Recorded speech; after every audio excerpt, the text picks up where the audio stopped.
Joining me to discuss Australian activist investors suggesting we export our emissions and our jobs is Liberal Senator for South Australia, Alex Antic. Senator Antic, great to have you on the show. The things they'll do to stop you speaking on Sky, it's just quite extraordinary. But I'm pleased you can finally join us. We shouldn't laugh, though. This is serious stuff, right? We've got activist investors in this country who seem hell-bent on making our core industrial businesses so uncompetitive they actually have to shut up shop, go to China, all in the name of supposedly saving the planet. This is madness, isn't it? Yeah, look, it is, Corey, and we've spoken about ESG and the rise of the influence of big money. You know, we're talking about super funds, hedge funds and all of the like, and what it's done and doing to the Australian economy. I mean, I think this ESG agenda is arguably as critical an issue as this country faces at the moment, because we are seeing this time and time again. We're seeing underwriters that are getting lent on not to underwrite coal and gas projects. We're seeing this stuff that's happening with Boral now, where they're getting lent on by super funds. And really what we're seeing, I think, is another category of the rise of the unelected. If it's not global bureaucracies telling Australians what to do, and if it's not local bureaucracies, then it's local capital funds and hedge funds and super funds that are doing the same in a different way. So what this ultimately means is it gets harder and harder and harder to do business in this country.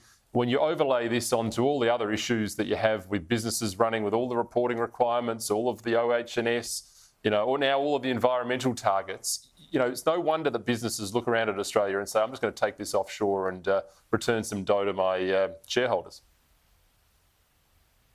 Yeah, it becomes a bit hard. Someone once told me that ESG stands for exporting, savings and growth, which seems exactly what's happening in this country as we run down our industry.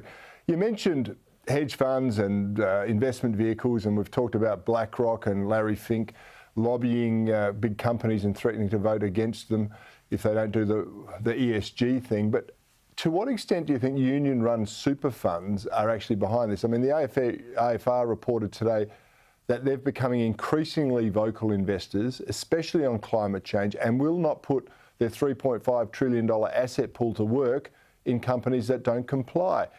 Do you reckon this is right?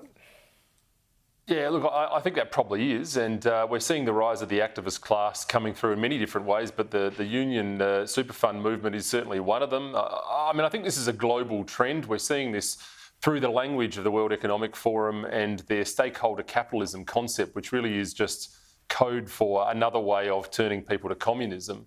And you know, we see that running through the super funds as well now. I mean, clearly the view has been reached that it is much easier to influence the corporate boardroom as a way of influencing this nation than it is actually influencing Parliament. And you know, I think as the days and weeks go on, those of us, Corey, and you're one of them, that has spoke passionately about the concept of people getting crushed by bureaucracy, crushed by big government. And, you know, thankfully we just saw big government take one, in the guts, if you like, for with a voice that would have done exactly that. Of course, brought more big government, more bureaucracy. But this war is far from over. We have bigger fish to fry now, and we've got to save Australian jobs. And my view is, if it doesn't put Australia first, then we shouldn't be doing it at all.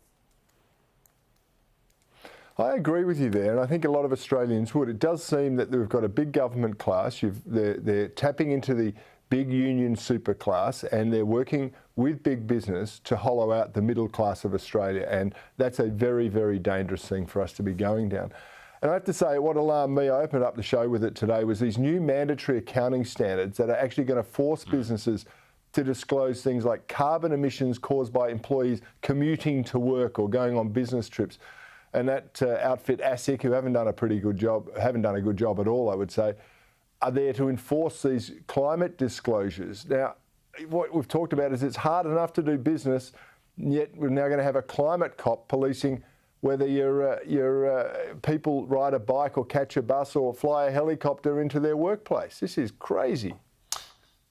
It's absolutely crazy, Corey. And I mean, we're talking about some of the biggest changes to the reporting requirements, corporate reporting requirements in this country in probably a generation. And once again, to go back to this, many of us have spoken about this monitoring of carbon phenomenon. You know, we've spoken about the sort of the domestic face of this through social credit and, you know, the monitoring of people's use and, you know, what you might be able to buy at a supermarket. But of course, this is now the corporate angle to this. And this is now the overlay where businesses are now being lent on. And this is going to apply to big business, really big business in the short term, but then ultimately all the way through to the end of the decade to very, very small business. And really, what does this mean? Once again, it's going to make it harder to do business in this country. It's going to push jobs offshore. And ultimately, it's going to push people into the hands of government jobs, creating a bigger government and a more left-wing society. We really, really are on the precipice here. And I've been saying it for time immemorial. The only solution for this is people to get involved in politics, make sure that they're the ones selecting the candidates, and make sure we've got fighters in politics, because we are going to need them, Corey. Absolutely right. And we do need more people just like you in politics. But where does this leave Australia? I mean, there's so many other sustainability reporting matters that are apparently going to be addressed down the track. Do these have to go through the parliament? Are they just made up by bureaucrats? Where are we going to end up? You know, who's eating meat in the workplace? Are you a vegan? Unelected bureaucrats will be running our lives more than they already are. It's, I just think we're destroying ourselves going down this path. Yeah, well, look, I mean, you never hear me say it normally, probably, or yourself, Corey, but I think what we are going to see is the need for regulatory intervention in order to stop this sort of stuff. And I mean, the part of this problem is that the more bureaucracy you enter into, the more you get, the more bureaucrats that you hire, the more you get. Increasingly, I think the only way to do this is to just take active steps to reduce the bureaucratic footprint just by sheer numbers, because, I mean, clearly there is too much time being spent on trivial issues like this. And I think that ultimately will require Parliament to step in, which is why I go back to my original point. We need to make sure that our parliaments are filled with people that put Australia first, regardless of their political persuasion.